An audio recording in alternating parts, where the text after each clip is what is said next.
For natural loves that are allowed to become gods do not remain loves. They are still called so, but can become, in fact, complicated forms of hatred. Love ceases to be a demon only when he ceases to be a god. This is Pints with Jack, Season 5, Episode 2, The Four Loves, Chapter 1, Introduction, Part 2. Good morning, everyone. Pints with Jack is your favorite C.S. Lewis podcast, where three friends, Andrew, David, and Matt, break down and discuss the works of C.S. Lewis. This season, we're talking about love, slowly working our way through The Four Loves by C.S. Lewis, the book he writes about affection, friendship, romance, and charity. Guys, how are you all doing? You like my little favorite drop in there? I know David picked up on that. Well, I hope it's their favorite. It's certainly my favorite. That's what I meant. Well, both. Oh, it's a busy week. I thought this was going to be a light semester, and I have been proven woefully wrong here at the seminary. We're recording on All Hallows Eve, and I have not reread the Charles Williams novel in honor of All Hallows Eve, not yet anyway. But all of our children in our seminary community did their trick-or-treat last night. So we sat on porches and had fires and saw costumes and all of that. So in the middle of the full week, I got a wonderful email from Professor Simon Horrobin.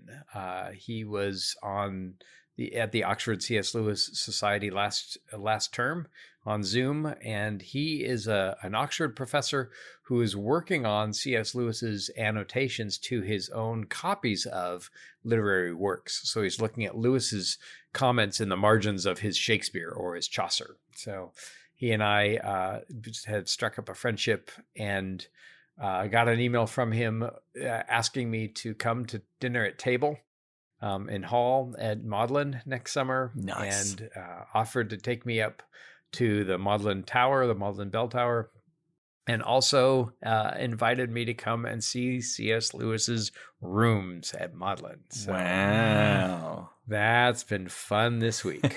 So a lot of cooking this week. I made a big fall soup with some butternut squash and leeks and things.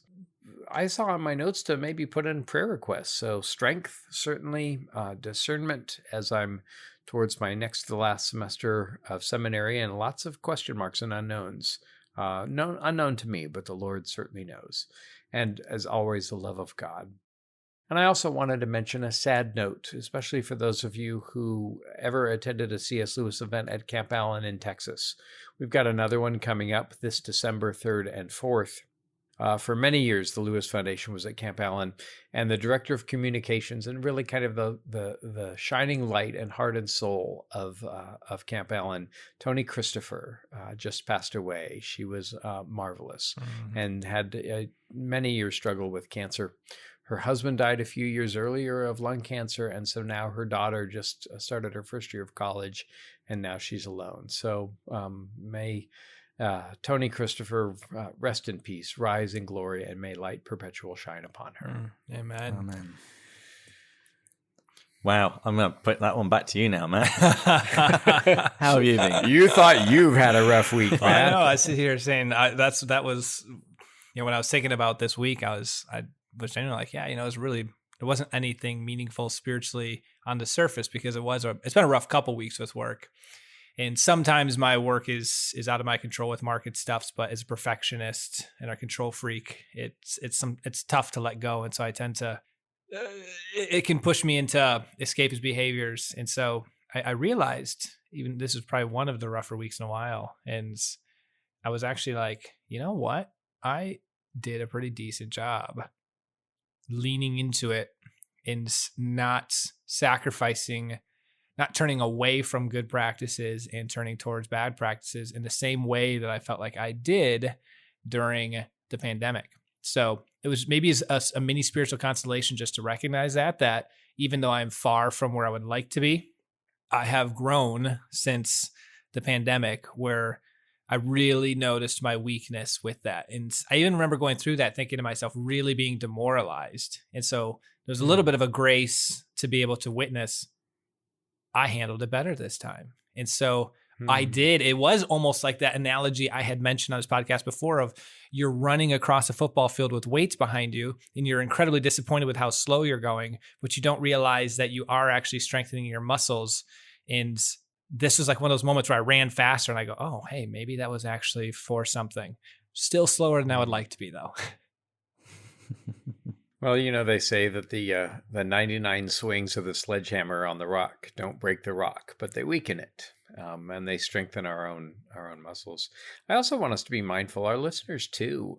It just occurs to me that in a similar way that the enemy probably didn't want us snooping on his business and his correspondence last season, if the great commandments are to love God and to love neighbor, if the love of God is the center of the universe, the enemy is probably going to roll up his sleeves and attack. He probably does not want us to be better about loving and receiving God's love. And so it may be just a timely word to be mindful of that in our own lives. And listeners, you too, we pray that God will protect you as you seek to learn more and more about love and put it into practice. And I think that's a challenge for all of us. Amen, Father Lazo. I actually saw something the other day. It said something along the lines of, you are incredibly valuable. The devil proves this, because if you weren't incredibly valuable, he would just leave you alone. That is so much like the statement that got me through soccer in high school. If your coach is yelling at you for not doing well, that means he still thinks you're worth making better. It's when you aren't doing well and he stops yelling at you that you honestly are kind of worthless to him. He doesn't see any hope or need. So it's a little bit of a different variation, but the same concept. We have an Irish couple who are both professors here, marvelous professors, and Dr. Mr. and Dr. Mrs. Dr. Mrs. Heaney says, "This is hard because it's hard." And that's such profound wisdom. It's hard because it's hard. I was waiting for one more sentence, especially because you're still in front of the camera. I'm like, is it coming? Nope, that's it. It's hard because it's hard, and that's a comfort. It should be hard, some of the difficult things that we're doing, and of course, God wants to meet us in our weakness with His strength, and His grace certainly is sufficient. David, tell us about how your week's been. No real personal life updates, I would say, aside from the fact that my son continues to pile on the weight. When he was born, he was 7 pounds exactly, and they lose a little bit of weight while they're in the hospital, and then you've got to get it back. Well, we're now 6 weeks later, and he's 14 pounds. Ooh, chunky. That's so ironic. I've put on at least 7 pounds in the last 14 weeks as well, or 6 weeks. It's all hair. Yeah, so both you and, but it's good to see that both you and Alexander have been doing well. It was funny, we went to Mass this morning, and all of the readings were about loving God and loving neighbor. I thought of you, Andrew. And there was another couple there who had a newborn, and we naturally spoke to them afterwards, and we found out that this kid is like another 5 or 6 weeks ahead of Alexander. Alexander looks like he could eat him. Wow. But one thing I did want to say is all of the Pints of Jack mugs have now been sent out. We sent them out to everybody that's in the premium top tier on Patreon. And we also sent them out to all of our gold tier supporters who have supported us for over a year. So we just wanted to say thank you for sticking with us. And I would love to see pictures of everyone with their mugs. So please post them on social media or on the Slack channel. That would be really nice to see. Now, if you weren't one of those people mugging with Pints with Jack, it's the mug life. Okay, that's the hashtag. Mug shots. The mug life. Mug shots. The mug life chooses. We want to see your mug shots. I like that, and maybe like a quote under it. The mug life chooses me. I didn't choose the mug life. Yeah. Put a little sunglasses on your mug. But if you would like to choose the mug life, we have a way of making that happen. I recently set up a Venmo account for Pints with Jack. It's just at Pints with Jack. And if you would like one of our mugs, or if you'd like another one of the mugs, just send me $15 and I will send one out to you. And as usual, we don't make a profit off this. This is pretty much at cost. It's the cost of the mug and an average of what I think it'll take to send it to you, assuming that you are in the United States. But yeah, please take a picture, share it on Instagram, on social media. I'd love to see it. Yes. That's great. And, you know, we're about to do our beverages and our toast stuff, but I'll jump a little bit ahead here because we'll wind up toasting all of our supporters. So I won't jump to that yet, but we do want to say thank you guys, because the reason we wanted to send those mugs out is this has just been truly a blessing to us, how many of you guys have supported us. And it's not only the percentage, because we know our subscriber base, we know how many, it's amazing the quality and the quantity of you guys that are willing to, but it's also the consistency. I mean, there are so many of you that have been doing it for 12 plus months, and we're really appreciative of that. And that just allows us to continue doing this. And so thank you guys for that from the bottom of our hearts. And that'll probably end up being our toast here in about 30 seconds. Absolutely. Well, while you were, I was busy while you were lauding our sponsors. In fact, I got a couple of texts from my friend Bud Summers, who's one of our sponsors and supporters, and he sent me a picture this morning of his mug and this evening of his dram glass. But while you were talking about that, Mac, I turned around and took the first mug shot. So I took a shot with my mug of us in the background recording this episode. So the thing that you saw a couple of weeks ago, that was this episode. I love it. Well, let's turn to our drinks, guys. And I've got an interesting one. So I sent you guys, we all got a little bit different stuff because the shop that I went to in Oxford didn't have like consistently 3 of everything. So I kind of circulated. So I got this thing called the Lost Distillery Company. It started in 2013. They go and they find these distilleries that were shut down. And so this one was 1861, it was closed. And they find out kind of the recipe and what they did, and they recreate some of their scotches. So I have a scotch from the Lost Distillery from 1861. Now, it wasn't created then, but it's blended off of how they did it. Well, I am drinking Moon Man, and I looked up the description for it, and it says, a session beer with a bright, bold blend of 5 hops that flirt obligingly with the smooth, malty backside. Which I think is a wonderful description.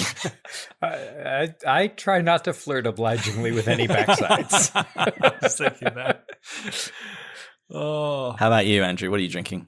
Well, I decided to, and in fact, I'm posting it on Instagram right now. I've got my Pints with Jack mug, and I'm drinking PG Tips with some milk. And so I figure we would kind of run the gamut of our drinks today. So, well, since we don't have any new Patreon supporter to toast, I'm just going to say cheers. Cheers to all our current ones. Cheers. By the way, I'm pretty sure this is just Lafroig 10. Okay, Matt, you may have to flick the glass for the ting. Yeah, there it is. Well, gentlemen, with that, let's jump in. Scotch in hand and summary on the way, or recap too. Yeah. So last time in the last episode, we read the first half of chapter 1, which was the introduction to the 4 loves. And in it, Lewis admitted that he had originally thought that love was only really love insofar as it resembled the love which is God. And he therefore divided love into 2, need love and gift love.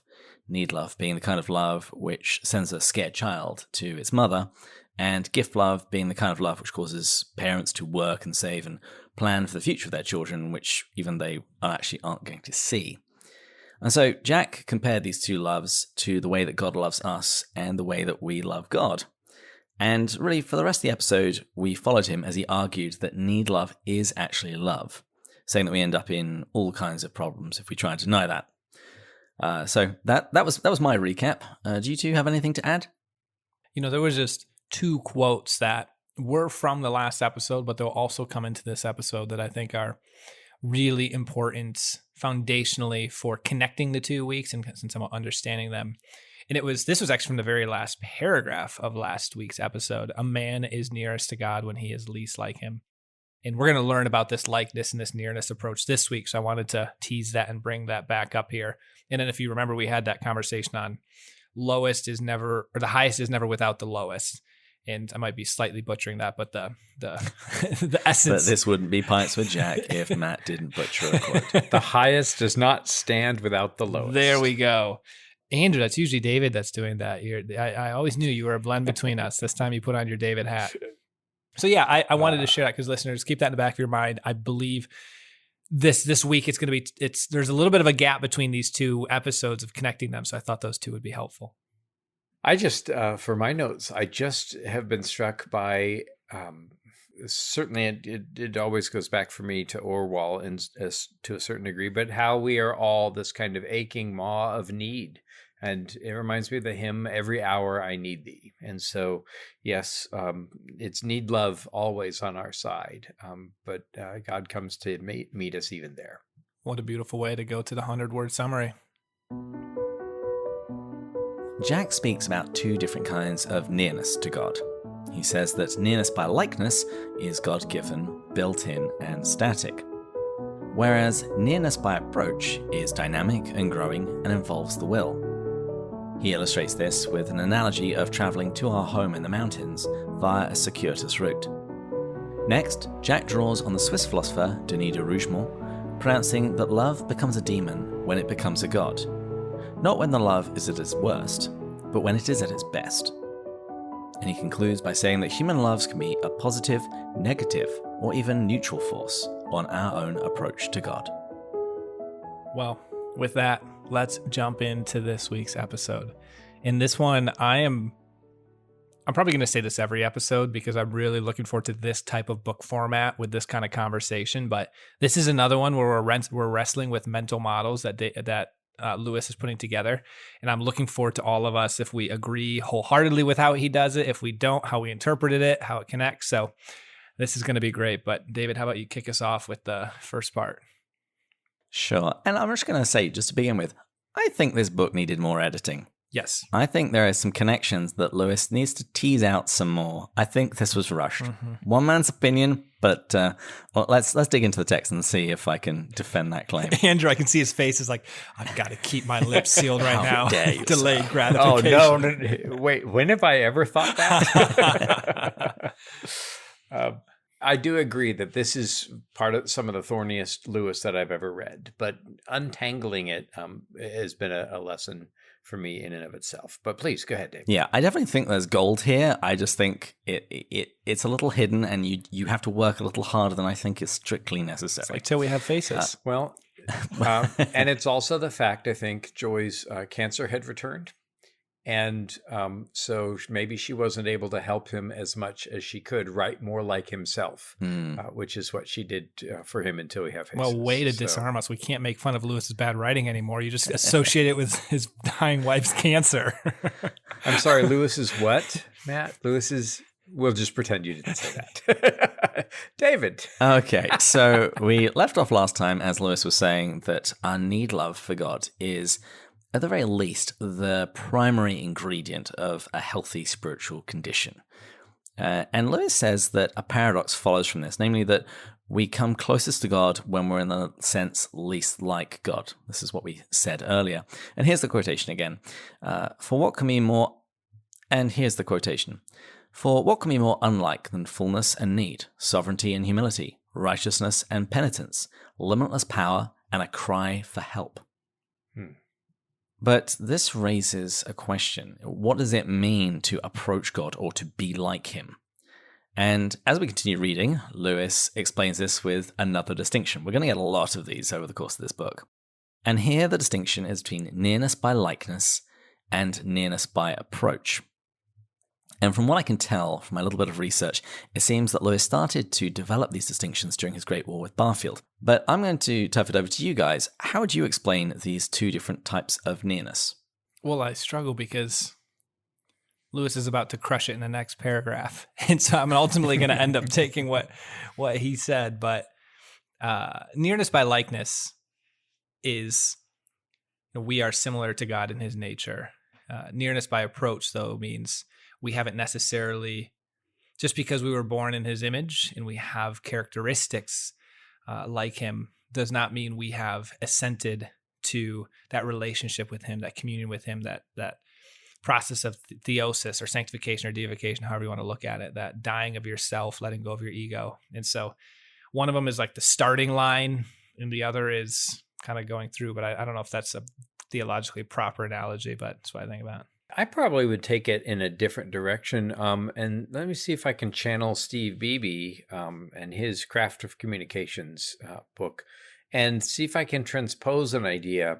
So the very worst human in the history of the world is still more near by likeness to God, because he is created in God, we are created in God's image, than the most loving, wonderful animal, let's say. The best dog in the whole world who is obedient and loving and whatever. And I'm not saying anything against dogs. I love them. But the best dog in the world is, and in fact, well, listeners who know more theology and philosophy than me, and angelology for sure, I think I wonder if the worst human in the history of the world is more near to God by likeness than the very best angel. I'm going to push back on that, Alex. I actually think Lewis himself says that that's not the case, because he gives us an ascending ladder of likeness. He talks about everything that God has made is like him in some way. He says space and time reflects his greatness. All of life reflects his fertility and creativity. Animal life reflects his activity. Humanity, we add rationality to that. And then he goes on to say angels, they have immortality and what he calls intuitive knowledge. And that's what we don't have. And I went down a little bit of a rabbit trail to try and work out what this intuitive knowledge is. It turns out to be how theologians talk about how spiritual beings like angels and demons come to know things. Because humans, we're corporeal, we have bodies, and so knowledge is mediated to us through our senses and our cognitive faculties. But angels don't have that, so it's more akin to, as in The Matrix. You know, when Neo learns Kung Fu, he learns it all in an instant. That's kind of like angels. And I'll include a link to where St. Thomas Aquinas, the angelic doctor, deals with this in his Summa. So I would actually say by likeness, angels are closer. Guys. Yeah, no. Go. I have this great way to describe nearness by likeness and nearness by approach. What if we think about it as a mountain with a village? Oh, get out of here. Hang on. Before we leave Aquinas, I've been learning from the marvelous theologian Kate Sonderegger, whose second volume of Systematics has just come out not long ago. And we've been reading Thomas, and we've been struggling with the Holy Trinity. It's a class on Nicaea and Chalcedon and the Nicene Creed and the ideas of the Holy Trinity. And one of the thoughts that I had was probably foolish, which is why I didn't raise my hand, but that never stops me here. I wonder if perhaps humans relate to the second person of the Trinity, the Son, who is incarnate, because in his incarnation, we are like Christ, right? He was born a man. The second person of the Trinity, the Son of God, took on human flesh, and so we can in some ways understand or identify more with the Son of God. I wonder if angels identify with the Holy Spirit. I would agree more with the first part of that. I think after the incarnation, the capacity for human nature has now been elevated, since what the Father said, that what Christ didn't assume, he didn't raise. So that the fact that the second person of the Trinity has joined himself to human nature, taken it to the grave and back now to the right side of the Father, that means that we are through a different sort of approach, we can be elevated. And I remember Pope John Paul II, he said something along the lines of that there's a song in heaven which even the angels can't sing, only the humans, because we can sing the song of the redeemed. That ties in with the Felix Culpa, oh happy fault of Adam, the fact that we now get to be raised to this new level. By the way, that's St. John Paul II the Great. But, if you need me to help you out with more of the Catholic terminology, I'd be happy. Thank you. That's great. I think in terms of concept, man is the only one made in God's image. And so as we grapple with the concept of nearness by likeness and nearness by approach, the very worst human is closer to God in likeness than the best of anything else. Then the other part of that is nearness by approach. The best dog, who is loving and obedient or whatever, is perhaps, I'm guessing, I'm just spouting off the top of my head, perhaps near to God by approach. There's training, there's goodness, there's obedience, there's, if a dog has will, using of the will. And so that nearness by likeness will only get us so far. It's kind of like a mountain and a village. Every listener's like, what's this? The ones that haven't read the chapter are like, what's this mountain village talk? I think it's time to bring it in. Well, you know that all of the dogs in heaven are singing hallelujah. Okay. Oh, wow. Wow. But just before we leave this section, the thing that Lewis points out is that these two things are independent of each other. You can have nearness-by-likeness and nearness-of-approach, and they're not necessarily the same thing. So it means that you can have angels who are very much like God, but also angels can become demons, or they became demons. So they can be near to God in one sense. Lucifer can be near to God in one sense because of what he is, but because of what he has done, where his will is, he is further away than, say, a great saint. And for me, listeners, the great takeaway is that Lewis is now categorizing these two things and helping us to think that there are at least two kinds of nearness, and to think about those in those categories. That is Lewis as a philosopher, and granted, he hadn't studied philosophy for 40 years at this point and more. Nevertheless, one of the great gifts of Lewis is that he helps us to put things into thought categories. And so that's part of why I said last week that, approaching Four Loves, especially these two chapters, kind of like we approach Mere Christianity. Read it out loud, work through the concepts, talk it through with someone else. And there's this dictum in the Four Loves that the challenge for us is not so much to praise or dispraise, but to define and describe. So what do you mean by nearness? And okay, let's define it. Let's describe. There are two kinds of nearness, and let's grapple with these things. I think even in the grappling, we can see things. And for those of you who are reading along and haven't read the book yet, these concepts will later come into play as he's talking about the different loves. So just to even be able to entertain them is a great step, and more than enough at this point. And those distinctions are very Lewisian, and a very other Lewisian thing is to offer us an analogy, and that's what he does next. He describes us going on a mountain walk to a village, which is our home, and he says that we might come to the top of a cliff, which is just above the village, and at that point, in a sense, we are really close. However, the drop is too steep, so in order to get home, if you want to get any closer, we're going to have to take a long road that may take us at times further away from the village. But it's the only way to get there. And Lewis says this is what we have to do if we ever want to get home and have a bath and our tea. Mm-hmm. So since you both alluded to this analogy, what did you think of it? I'll kick us off because I absolutely loved it. I thought it was money. I put Lewis on point with another fantastic analogy. And this is one that I would argue is, I'm not going to stand behind this, but argue at this point maybe a top 5 that you really can take with you in life and apply. If you think back to a lot of things I talked about in the Screw Tape letters, and you think to the very end of the Screw Tape letters, I thought of that chapter, and this would be a classic, Matt, where I'm going to get it 75% right, and you guys can fill in the gaps. But remember the last 2 chapters, I can't remember the second to last or last one, where he talks about, it's like God puts you through it darker. You think you're going to break, you can't handle anymore, and then you're through it. You guys remember that? Mm-hmm. Okay, good. I was leaving a little space in case you wanted to add something if I didn't get it fully right. No, you keep digging that hole. David's like, I'm letting you bury yourself first, and then I'm going to dig you out and save you. I really thought of this because this journey, when you're on top of the mountain, I almost wanted to take it a step further. You can smell the dinner being cooked. You can hear the music. Almost think of it, that's almost like the analogy you're in the beginning of your spiritual journey. You have that consolation of that excitement.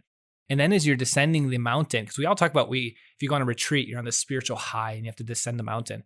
When you're going down it, there can be dangerous zones, tough parts where it feels cold, parts where you're no longer sure how far you are from the village and you can feel really distant from God. And I felt that in my own spiritual journey. But I love that this analogy allows you to realize you might be closer to your destination while you feel farther from the destination. As you're talking about that, it reminds me of the great saints, who the clearer they see God, the more they feel farther away from them, or away from God, right? The more I see my own faults and my own weakness, the further away I feel. But maybe it's even by feeling the furthest away that we are actually approaching the closest. You think of the parable of the sower, right? And the 4 kinds of soil. And the disciples come to him and go, what the heck? What was that about? What are those kinds of soil? What does it take to make good soil? And what it takes to make good soil is the curiosity for what it takes to make good soil. By their very coming to him and showing that they want to know about good soil, they prove that they are good soil. So it's the point where they are the most ignorant and confessing their most need that they are actually closest. They're expressing their need love. They are expressing their need love and allowing that to have God's gift love come in. And it's 2 Corinthians 12. It's, thy grace is sufficient for me because his power is made perfect in our weakness. And I think the more that we understand our need love for him, the more even that can maybe turn into some kind of gift, or at least help us to receive the gift of his love. What did you think of it, David? There was just one thing I was going to point out. Lewis calls the journey that we must make the long way round. And that just seemed a little bit too much like a phrase. So I went looking, and I think it might be a reference to James Joyce's Ulysses. But then I thought a little bit more, and I knew what it reminded me of. Joy's conversion story, which is called The Longest Way Round. Right. Spot on. Yeah. I was quite proud of that. Very nicely done. And our marvelous friend, Don W. King, the professor in North Carolina at Montreat College, and the famous sporter of Converse, who has done fabulous work on Lewis's poetry, has also done work on this and points out that Joy's conversion account in a book called These Found the Way, The Longest Way Round, was Joy's title for her spiritual autobiography, and that was written before Surprised by Joy. And Don King has suggested that maybe Lewis even models Surprised by Joy to a certain degree on Joy's own account. And I would say it's maybe one of their first kind of nascent examples of collaboration. Maybe we should do Surprised by Joy next year. I voted for it this time, so I'm okay with that. Yeah. Now, in the text, Jack takes a brief aside saying that since God is the source of all good things, whenever we experience good things, such as happiness or strength or freedom, we somewhat mirror God. So I want to put it over to you two. How would you connect this to the analogy? It depends what you mean by good things. Because is a struggle that feels like awful pain, but is sharpening you to feel beauty down the road? It's like you can't experience a feast until you go through a fast. Is a fast a good thing or the feast a good thing? I mean, well, in the example he gives, he talks about happiness, strength, freedom, fruitfulness. Good things, actually. So these are generally happy, good things. But I would have said that all of that stuff is nearness by likeness. Yes. It's something that you have received, it's built in, so it's like you're at the top of the cliff, which is great, but that's not going to get us to the village. I would also say, though, that those are some of the rewards, or at least the first fruits, of a Nearness-by-approach. So as we approach God, we experience more freedom and we experience more beauty. And so I think that maybe both of those have their place in here. To some degree, I agree exactly with what you're saying. The only thing I'll add is from my own personal experience, although this might be a testament to me not being near to God. If we assume my journey, let's start with like the beginning of it, where I felt for the first couple of years really just a lot of freedom, easy to do everything. But I somewhat now, looking back, associate to spiritual consolation. Now I feel like I've been going down the mountain and I'm on the other side of the mountain. So from a crow's flying distance, I'm as far away from the village as I have been. But I'm hoping that this is a winding mountain that's bringing me back and I'm learning lessons along the way. I feel less freedom right now than I did before. But I feel like it's in the process of feeling more freedom down the road is the way I'm looking at it. But I don't know. You could also argue I am just off into another mountain. I'm going away from the village completely and I need to backtrack my road to get back to it. So I'm literally just trying to think through what you said, Andrew, in the context of my own personal journey. Doesn't mean it's right. My journey is. So I'm not sure. I think they certainly can be consolations that you feel as you're drawing close to God, but also not. As Andrew, you said earlier, some of the greatest saints feel like they're so far away, they're not actually necessarily feeling all of the warm fuzzies. And Jack in this section, he says that even if it's supported by grace, we have to engage our wills for this journey to the village. And he says that it's when we do that, this is how we become sons of God. So let me jump in here with something from early prose joy, where Lewis has this conversion to theism, but when he finally admits that God is God, when he converts to theism and believes in God and kneels and prays and all of that, he says, but then all was still to do, right? He had come all this way to where he can admit that God was God, but then he found that everything was still to do, right? And so he gets so near, and he approaches so near, but then once he gets to this point of nearness, he realizes how far away he is. Now, in my own conversion at age 14, I realized immediately that some of my morals and ethics and these things ways I viewed the world and viewed morality, all the rest, I knew that a lot of those things had to change. And it felt like there were these big boulders, and I had to kind of clear out all of the big boulders that were standing in the way, of the path that I needed to be on. And once I got all those big chunks out of the way, I could make some progress. But it's those little, increasingly smaller things that I become more aware of that are on the way. And so maybe at first the way is impassable because I couldn't climb over the boulders. Once the boulders get over, I've got a rock in my shoe. And that happens and maybe those rocks get smaller and smaller through the rest of my life. And so I think that there's something to the Christian life where as we get nearer by approach, we realize how far that approach is, and it's that Pauline contradistinction, right? He who began a good work in you will bring it to completion. Work out your salvation with fear and trembling, for it is God at work in you. And so it's this kind of divine partnership, I think, that always has to go on. This makes more sense now, why we have a little bit different view. Your journey was big boulders getting smaller and smaller and smaller. Mine was a few big boulders, felt like they popped up in the middle of my journey and started out with some small ones. And then a pandemic hits and I get some big boulders and now I'm trying to move these big boulders. So mine was a little bit like, as the big boulders popped up, I feel like, and there are probably things that needed to pop up and it's good that they are because as I get through them. So mine was a little bit of like small boulders, didn't really realize, oh, there's a big boulder now, and then some small ones. So I that makes a lot of sense. I'm glad you used that boulder analogy. Because like in the beginning of mine, I didn't feel like I had a ton of big boulders, honestly. Felt like a huge just freedom and ease. And I was like, it was great. Well, the solution is the imitation of Christ. And that's how Lewis ends this section. He says we need to mimic Jesus. Our imitation of God in this life must be an imitation of God incarnate. Our model is the Jesus, not only of Calvary, but of the workshop, the roads, the crowds, the clamorous demands and surly oppositions, the lack of all peace and privacy, the interruptions. For this, so strangely unlike anything we can attribute to the divine life in itself, is apparently not only like, but is the divine life operating under human conditions.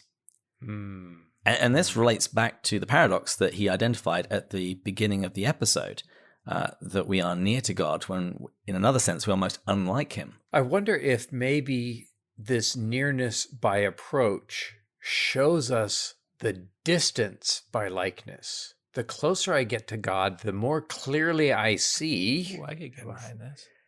How far away I really am. Yeah, right. I can. As I see myself more clearly, I realize that all is still to be done, and it cannot be done by me. It must be done by him.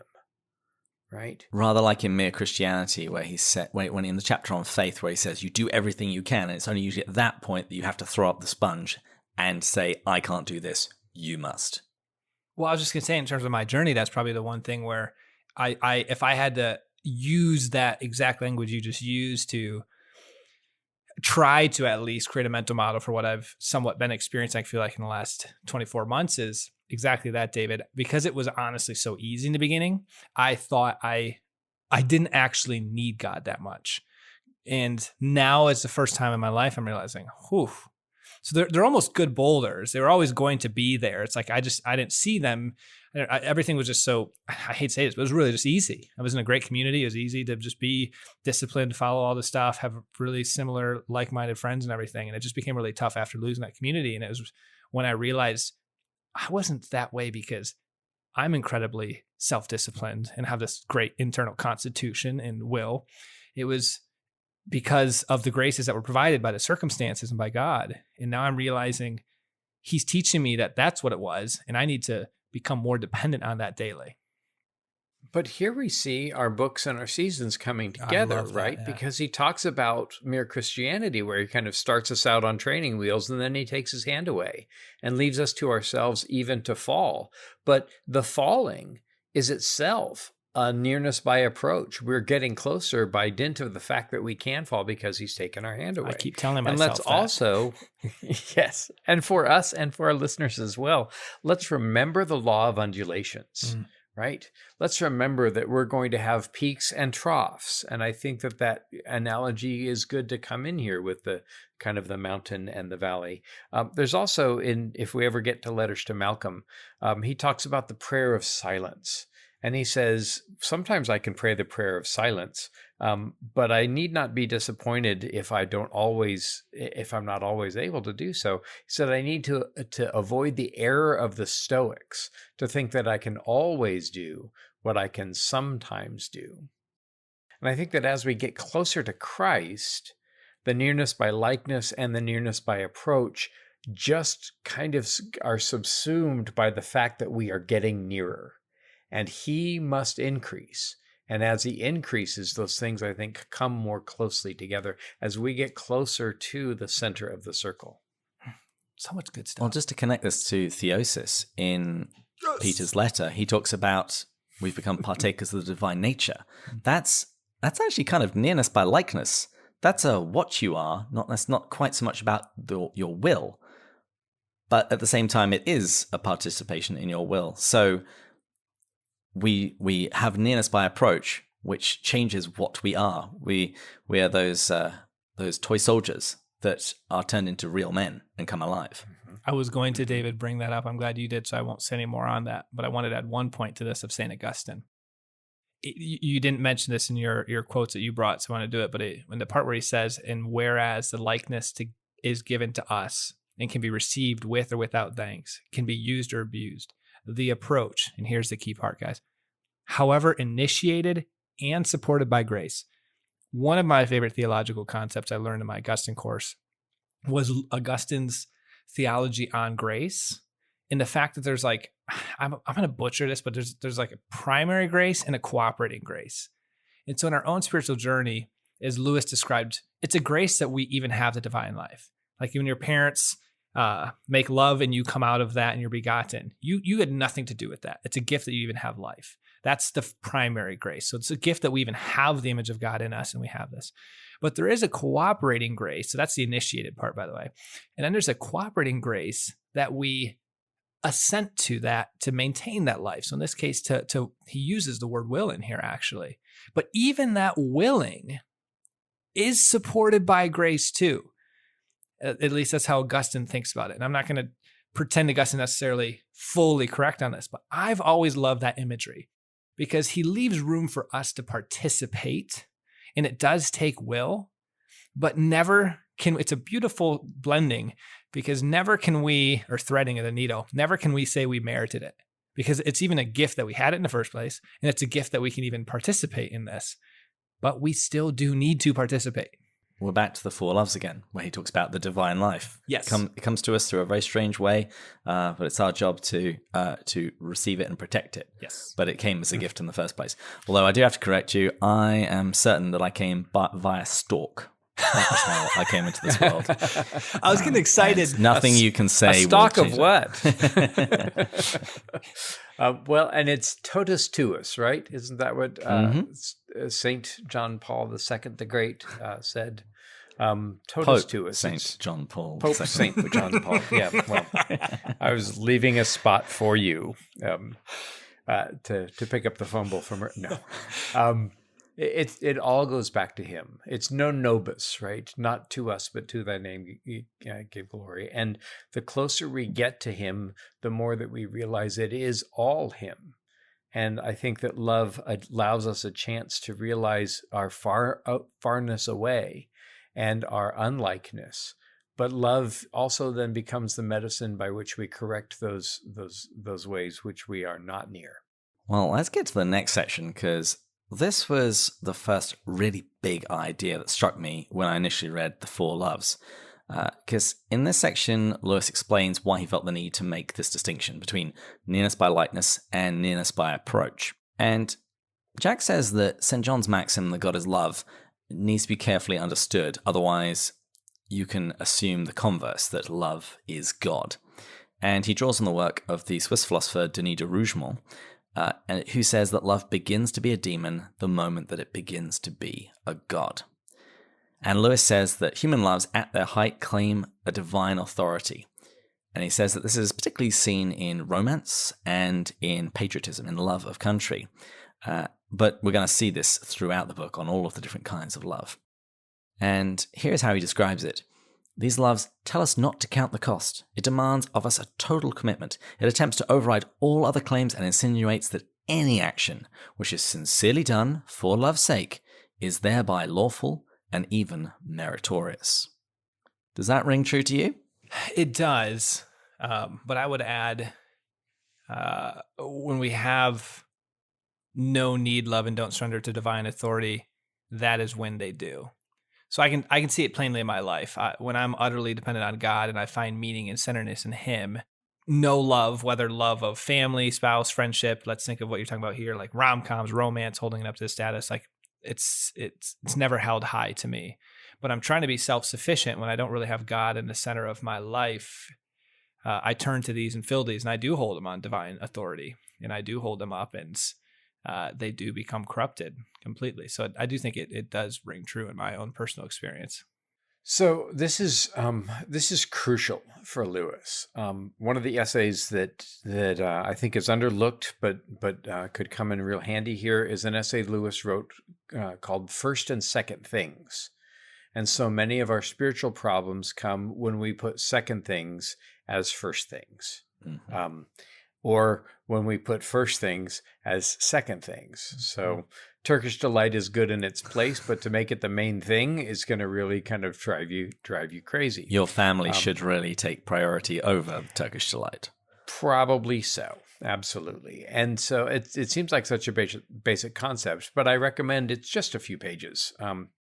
By the way, I'm not getting any money for this endorsement, but I've realized again today as I was preparing for an essay talk I'm going to do with William O'Flaherty. There's a marvelous book on Audible of Lewis's essays, and it's got, 100 essays or so. And I remember once driving back from Florida from when Kristen and I were engaged and getting ready for a talk that I gave to the Mythopoeic Society, and just listened to essay after essay after essay. And anytime it said anything good, I paused and I made a voice memo, and then I included a reference to that in my talk. These are marvelous, marvelous things. And so while, of course, you should always listen to Pints with Jack first and repeatedly, this audiobook of Lewis's collected essay is well worth the money. And that may be a way to get to this first and second things. Love is going to corrupt absolutely if it is taken in the wrong order. And we've all seen that happen in high school students, or maybe even in our own past. When you fall in love so that everything doesn't matter, it becomes demonic, because our earthly loves, the three natural loves, romance, friendship, and family affection, they shouldn't take the place of divine love. But they do, and that's what we see our culture just gone off its head about. They've put too much about romantic and even sexual love at the center without having it be subordinate to the love of God. So, and that's part of what's going on here. By the way, I've seen this quote, "Love ceases to be a demon when it ceases to be a god," in Lewis's own copy of L'Amour et l'Occident at the Wade Center, the Love in the East, or Love in the West. And actually de Rougemont signed it, I think, to Lewis. And I've seen this underlined there at the Wade Center. Thank you, Andrew, by the way, for stating better what I attempted to say, but did verbal diarrhea with. Essentially, when I don't have God at the center of my life is when I hold those things up and I place way too much emphasis. Honestly, place too much expectations on my friends, on if I'm in a romantic relationship or even work and stuff, like things that aren't bad, they're beautiful, but they become like the end in themselves. They're supposed to fulfill me like God is meant to fulfill me. And so it can become a distorted love. And so, yeah, that's essentially what I was trying to say. It's sugar in the gas tank. It's what Lewis said in Mere Christianity, that we are, as human beings, we're created to run on God. Mm-hmm. God is the energy on which we are to run. If we put something else other than divine love in that tank, the tank may run a little bit. If I put romantic love at the center, it's like putting diesel in where I need regular. It may run for a little while, but eventually things are going to break down. And you opened the door to that conversation perfectly, Matt, I thought. Yeah, I was just laughing because I was thinking of David when he mentioned Mere Christianity. I asked him once, but you see people who don't have God and they seem to be quite happy. And I think he gave me the rebuttal of like a plant, when you pull it out from a pot that's not rooted in the right thing, can live for a while, but it won't be sustained indefinitely. I was like, that's a really dang good analogy.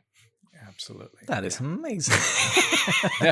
I love it when people quote me. It's like, that sounds reasonably smart. Well, transpositional David, ladies and gentlemen. It's the one advantage of having a poor memory. It's like you get to experience yourself anew every day.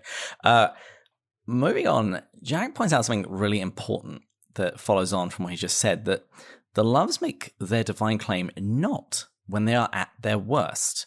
He says that they make this claim when they're at their best. He says that while lust and shallow patriotism and overindulging a child are bad, he says that our need loves may be greedy and exacting, but they do not set up to be gods. They are not near enough by likeness to God to attempt that. And he explains that need loves gone bad are nothing compared to what can happen when other kinds of loves are allowed to run amok, even so far as love becoming hate. Hat tips to Till We Have Faces. And not only that, he says, a faithful and genuinely self-sacrificing passion will speak to us with what seems the voice of God. Our gift loves are really godlike. I only partially agree with that, by the way. Okay. Well, I think. Go ahead and set it up so I can shoot you down. This sounds like fun to me. I think as a person who in his life has struggled with lust before and understands that and has witnessed culture and been with people and friends and stuff and the college scene, and I feel like I have firsthand experience and second and third hand experience. I think something as degenerate as love in our society can be held up as a god. Now, the way I say I partially disagree is I do think after someone indulges that long enough, they'll realize it's not the God they thought it was. But I do believe for a temporary time, our society holds lust specifically out of that list. That's what I'm pulling out as like the be all end all. And it actually gets weaponized if you try to argue chastity is a beautiful thing. It's like, it's free love. It's beautiful. It's an expression of your desires. Like it's held up as this really pure form of us, almost godlike. And it is the center of our culture and society. So I actually think at the lowest forms, we do hold it up. But the reason I do, if you do want to think long enough and someone indulges that for a long period of time, they probably realize, wow, that really left me disappointed. It's Shakespeare's sonnet, the expense of spirit in a waste of shame is lust in action, and till action lust is perjured, murderous, bloody, full of blame. Past reason hunted and no sooner had, past reason hated, as a swallowed bait on purpose laid to make the taker mad.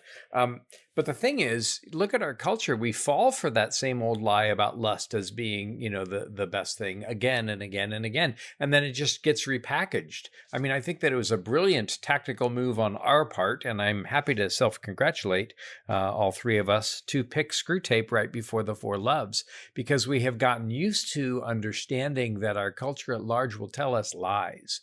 And if love is the great commandment, and if love is the center, and if God is love, then our culture, insofar as it is driven by the devil, will try to get us away from a true understanding of that, and it'll pervert it. Now, we're not going to get political on this podcast ever, but you can see that ideas of patriotism have turned almost demonic, whatever side of the political spectrum you want to claim. To put the love of country, which is storge or affection, as the highest love becomes tyrannical. Storge, by the way, is not only national patriot love, it's also family love, and it's also mother's love. And so you see this in Pam in The Great Divorce, Lewis's second best book, that her love of her son has become, she's made that more important than the love of God. And love has become a demon to her.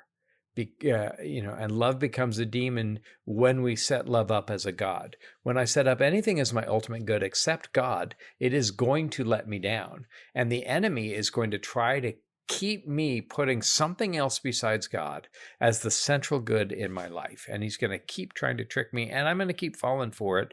Please, God, who will deliver me from this body of death. Well said. And it's easier to fall for it if it really is good. Mm-hmm. Lewis says the likeness of these other loves is a splendor. That is why we mistake like for same. We may give our human loves the unconditional allegiance which we owe only to God. Then they become gods. Then they become demons. Then they will destroy us and also destroy themselves. For natural loves that are allowed to become gods do not remain natural loves.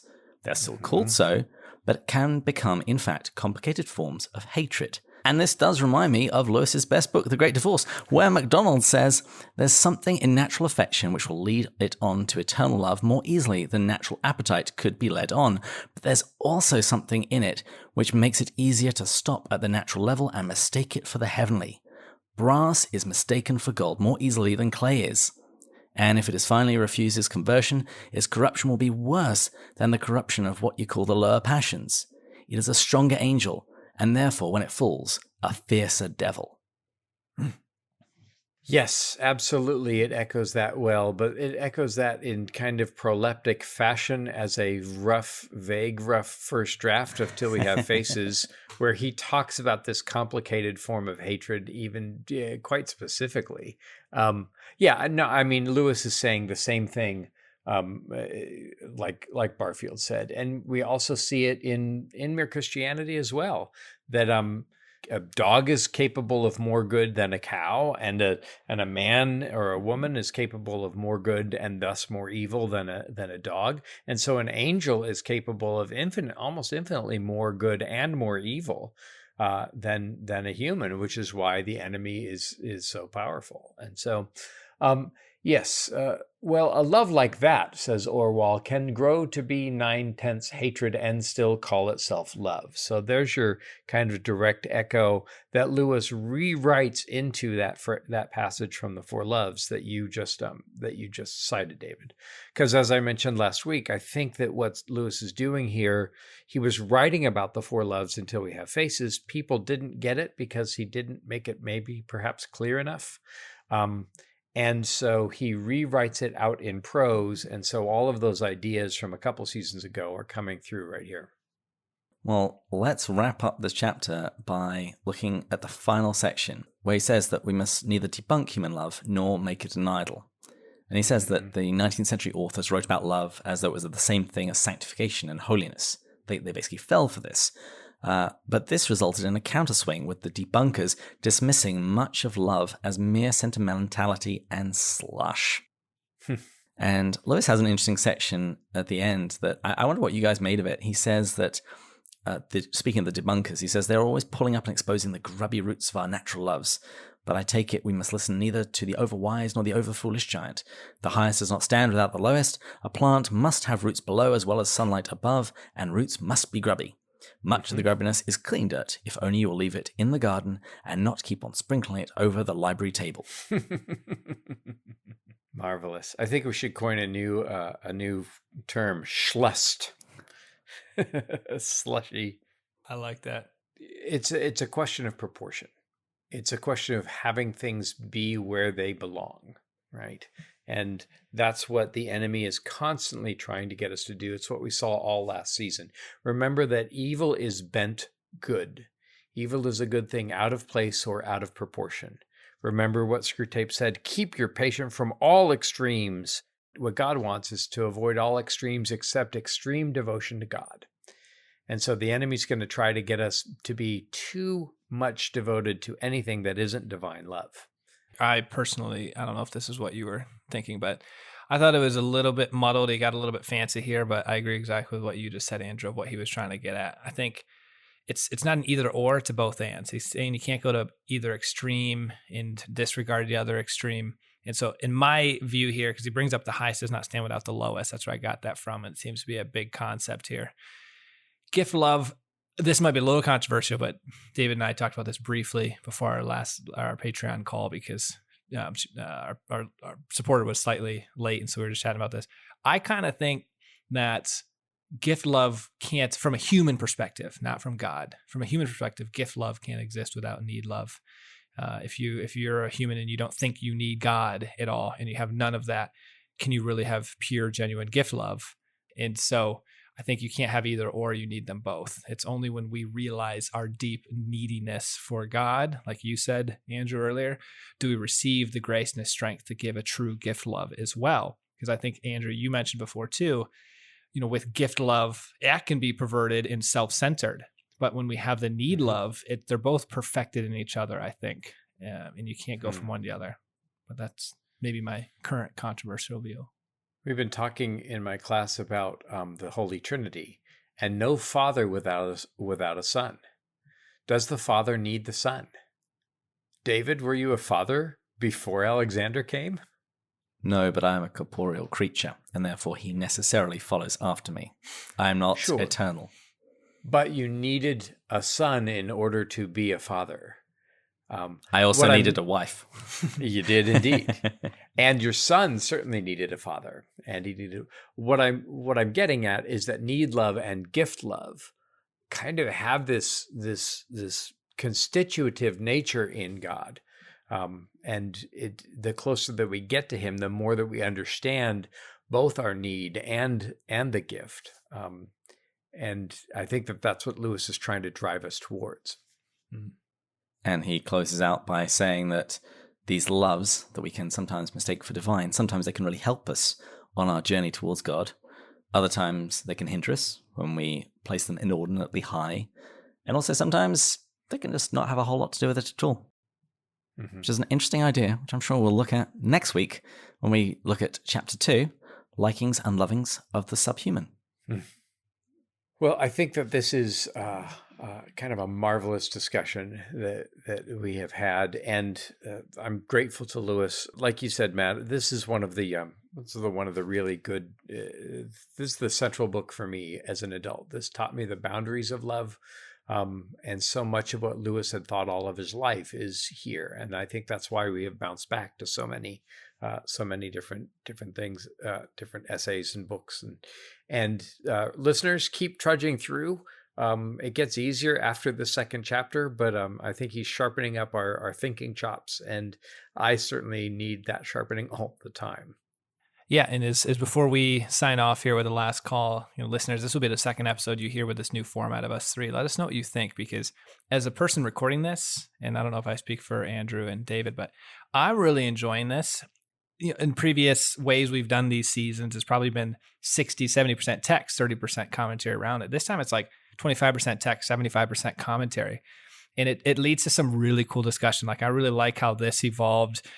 I have no idea when I'm prepping for this. I have my own thoughts. I know Andrew has his thoughts. I have no idea what his thoughts are. I don't read David's thoughts, not out of laziness, but he never does that. But because I genuinely want this to be a free-flowing discussion, so I've made all of my notes separate. And so if you're enjoying this, let us know. If you're not and we're just way off the mark, let us know too. But yeah, so this was fun, guys. I really enjoyed this, but I do hear the last bell at the Eagle and Child. And so I want to say thank you to all of our listeners, our Patreon supporters, particularly our top tier ones: Sterling, Shane, John, Kevin, Brian, Kay, Monique, Paul, Kimberly, Gillis, Gary, Stephen, Matt, Jeff, Kelly, Chris, John, Kate, Peter, Rowdy. And we'll highlight Kay again because we just had a lovely call with her right before this. And so that was lovely. And then, guys, for a little bit of a call to action here, we'd love for you to go follow us on Instagram, Facebook, YouTube, Twitter, Slack. Slack you can't follow us on, but if you become a Patreon supporter, which is super helpful to us at the second tier or above, so for $5 a month, you can join that Slack community. If you write us a review, Audible, iTunes, Podbean, wherever you listen to this, that is really helpful. We appreciate that as well, because that helps with the algorithm, that helps with getting more exposure, and we love to read that feedback. And check out our website, pintswithjack.com. It's been revamped. There's great... Hear, David. Yeah, hear, David. He slaved away on that. And then get some sweet merchandise there. T-shirts, glasses, coffee mugs. Like the T-shirts and glasses you can order on your own.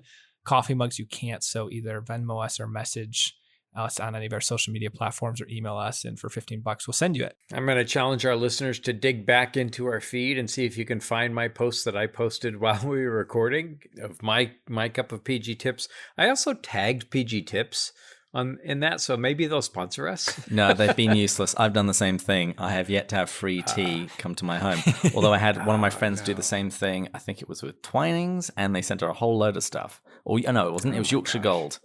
So if any tea company would like to sponsor us, I will shill it for all it's worth. Oh, Bewley's. Yeah, their Irish breakfast tea. Fantastic.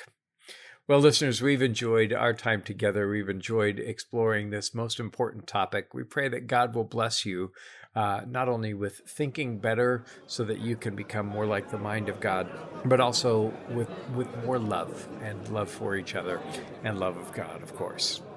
And so, with that, we'll sign off and ask you to please join us next time When we'll be going further up. Further in. Cheers. Cheers. Cheers.